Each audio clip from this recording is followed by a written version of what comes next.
Am I the a-hole for refusing to stop seeing my granddaughter despite my son's wishes?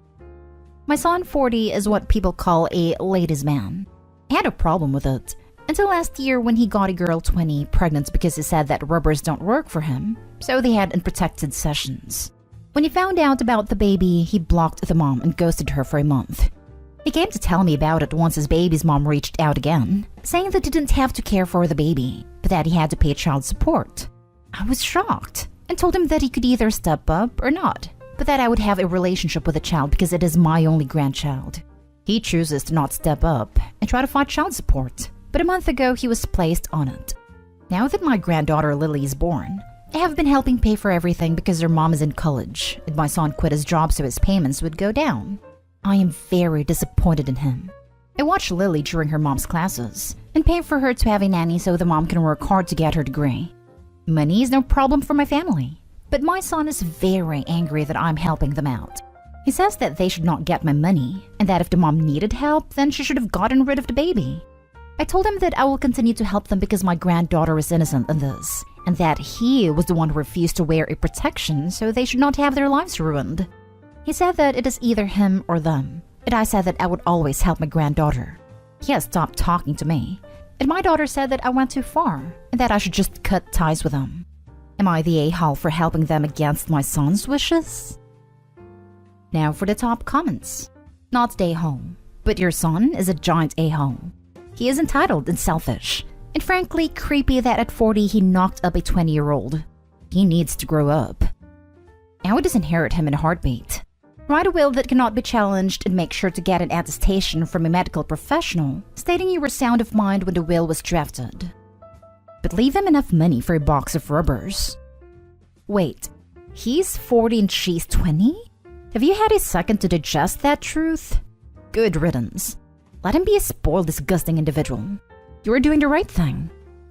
A 40-year-old who quit his job so the 20-year-old he got pregnant by refusing to wear rubbers gets zero money to raise his child. Makes my stomach hurt reading that.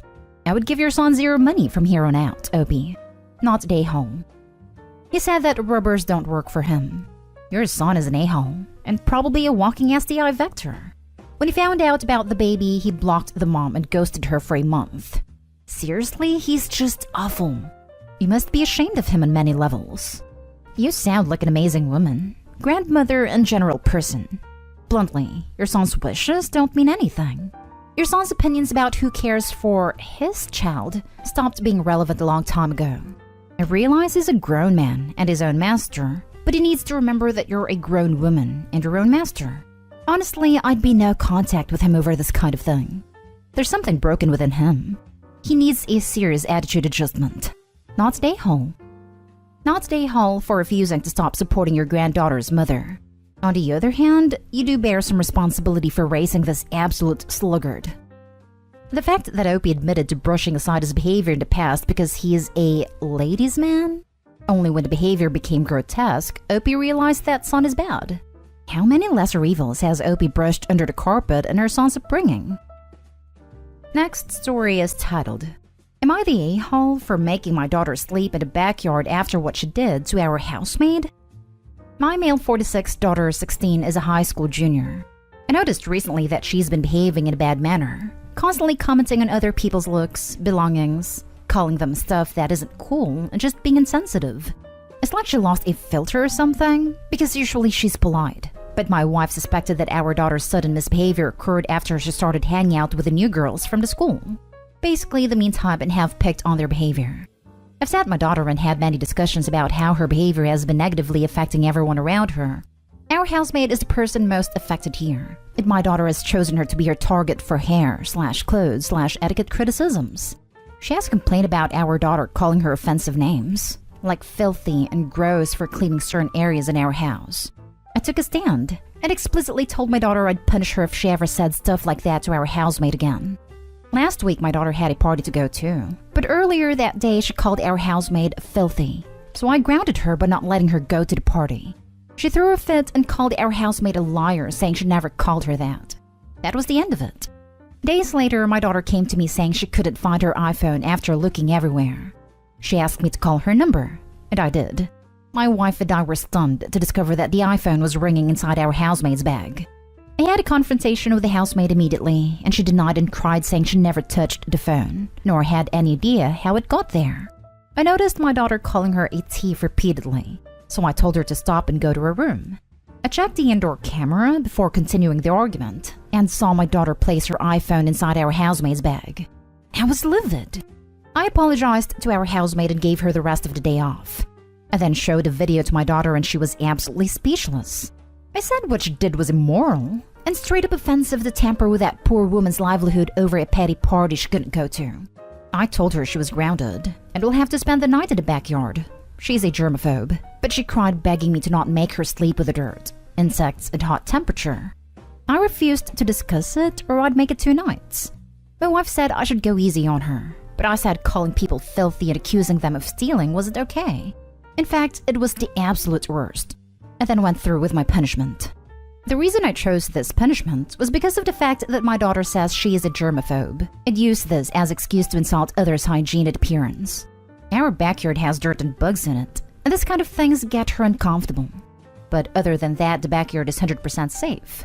Question: why doesn't she clean up and do house chores as punishment instead? Because I've already tried this punishment before and it didn't work. Because she deliberately stopped eating for days to get out of it and ended up in the emergency department for low blood pressure. Not stay home, but you should give your housekeeper a week off with pay and make your daughter take her place, unpaid. This is the appropriate discipline. Go online and print out websites for military boarding schools out of state that take females. Tell her if she doesn't straighten up immediately, there will be consequences. Then call the applications department and put it on speakerphone.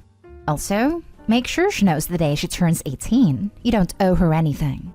She better be a good person or she can't support herself. I'd make her do the housemaid's job for 2 weeks, but pay the housemaid for the work. You are not able to come down hard on her though and knock it on the head. This is an excellent punishment. I'd also go with giving her a flip phone for a good long time. Not stay home. Your daughter deserves a DEFCON 1 level punishment. That's a messed up crap she did. That said, I'd probably pick something besides making her sleep in the backyard. Too temporary, too unusual, too easy for her to make herself out to be the victim. It's both too much and not enough.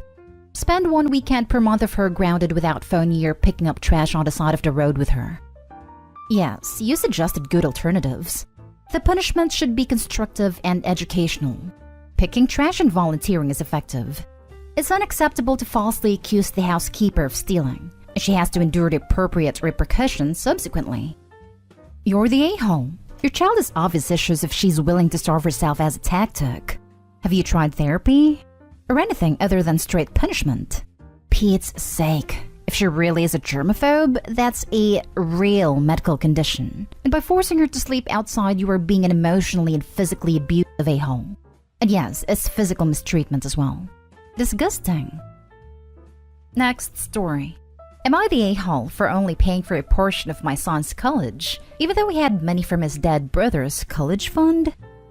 I, female 58, will always be a mother of my twin sons, Thomas and Sam. In the summer after they graduated when they were 18, Thomas passed away. I can't begin to explain how broken I was. At that point, Sam had already accepted an offer to go to an Ivy League school. My husband and I had about $100,000 each saved up for the boys. But Sam's school was so expensive that the money wouldn't cover it. Before Thomas passed, Sam was fine with taking out student loans to cover the rest. Then we lost Thomas. Less than 2 months after it happened, Sam asked if he could have the $100,000 that was set aside for Thomas. I lost it on him, but I told him that it was Thomas's money and not his, and it deserved to go to Thomas. But this is where I might have been the a-hole, because Sam could have used that money, but he didn't get a cent of it. To be fair, my husband and I didn't get a cent of it either. We donated it all to various charities against drunk driving in memory of Thomas. That was all about 10 years ago. Sam took out student loans, but he is so young and already a very successful lawyer. I believe he's paid most of the loans off by now, possibly all. If it matters at all, my husband and I contributed a significant amount, about $50,000, to his law school tuition as well. I thought we were past it, but the other day Sam brought up how unfair it was for me to refuse to give him Thomas's money.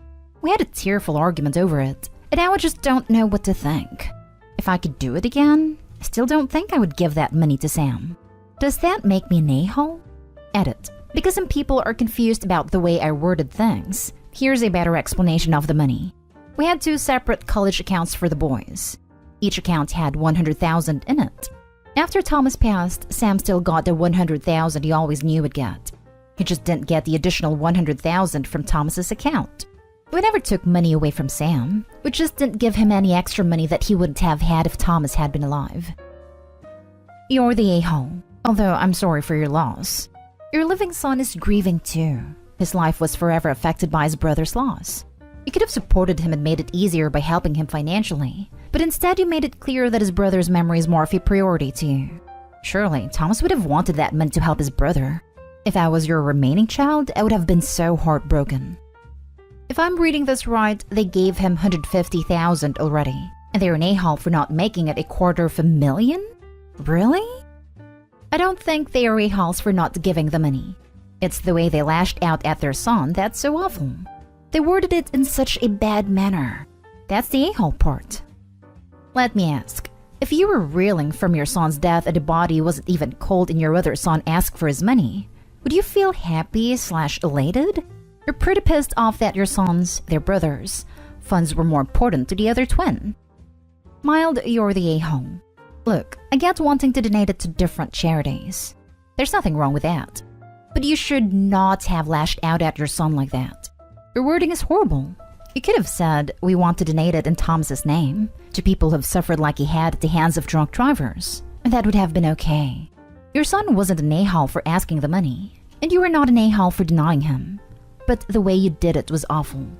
You should sit him down and apologize for the way you reacted back then. You did not need to lose it on him like that. That wasn't a question.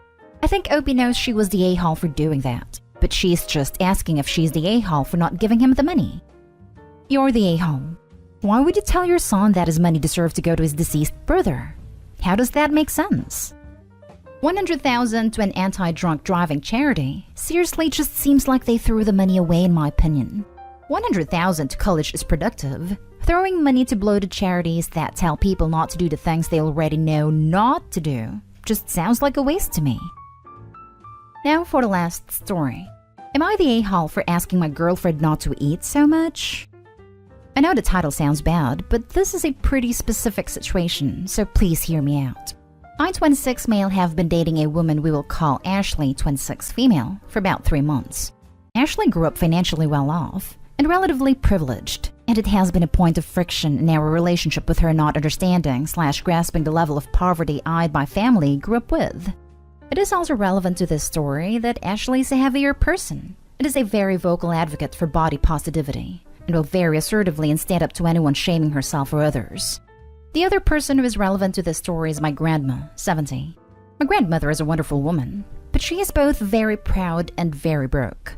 She likes to have us over for dinner and is an excellent cook, but financially she can't really afford it. She refuses to take any money from me or anyone else and won't let anyone bring food, saying it's her responsibility to take care of the family. She also takes offense if you turn down the invitation. About a month ago, we had dinner with her and Ashley liked the food so much she went back for second and third large portions. This is not done in my family. We all take a single small portion, as the leftovers are what my grandmother has to eat for the week. So Ashley taking more meant my grandmother didn't eat for the next couple days. After the dinner, I explained this to Ashley, and she was shocked. I tried to bring my grandmother food, but she refused the charity out of pride. My grandmother has invited us to dinner again this weekend. Before we went, I tried to have a discussion with Ashley reiterating my grandmother's financial situation and asking that she try to only take a single smaller portion so my grandmother can have food for the week. I said we could go eat again after the meal if she was still hungry. Ashley got very angry at this and said she will not be shamed for her eating. She will not limit her food, and that no one other than her decides when she's had enough food. She also said I was fat shaming her. This whole ordeal has highlighted a lot of incompatibility issues, and I don't know if the relationship is going to last, but just want some other opinions on if I'm the a-hole. Am I the a-hole for asking my girlfriend to limit her eating? Edit. A lot of people are asking why I didn't tell my girlfriend before the first meal. To be frank, I didn't think of it. It hadn't occurred to me that someone would go to someone else's house and eat 2 days' worth of food in a sitting. Oh, I was ready with the judgment with the title and first paragraph, but not today, home. She could eat before or after. You're not shaming her. She just doesn't care about grandma. That's not a great quality. Agreed. If she doesn't care about an older lady who is being very kind and generous, warning there, then she should at least care that it is an important person to Opie. Additional warning. All the way around, it sounds like it's all about her and nobody else matters in the least. It also sounds like she has some past shaming issues that she's going to take out on people, regardless of what their actual intention was. I agree. It sounds like no matter what Opie says, she's going to see it as shaming. But her world doesn't revolve around Ashley. She definitely lacks some empathy. This is not about her at all. This is about Opie's grandma.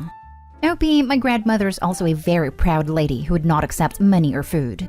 But she would accept a dinner invitation.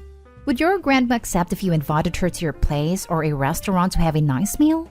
That way it doesn't have to sound like charity. You could put it as returning the favor and having family time. She's literally taking food out of your grandma's mouth. The fact that she still has an attitude after you explain the situation? She's a massive a-hole. Not today, home. Dump her. Agreed, but also wondering why grandmother is so proud that she would rather not eat than allow her family to help her out. There comes a point where pride borders on stupidity. If your grandmother is so proud, how do you know that she won't eat for the rest of the week? Your grandmother is an adult who chooses to serve a certain amount of food and seems to get a lot of pleasure from feeding her family. It sounds to me like you are simultaneously fat-shaming Ashley. The issue has nothing to do with her weight. Why mention it? And infantilizing your independently living adult grandmother. You're the a-hole, in case that wasn't clear. Read this back to yourself and realize how stupid it sounds.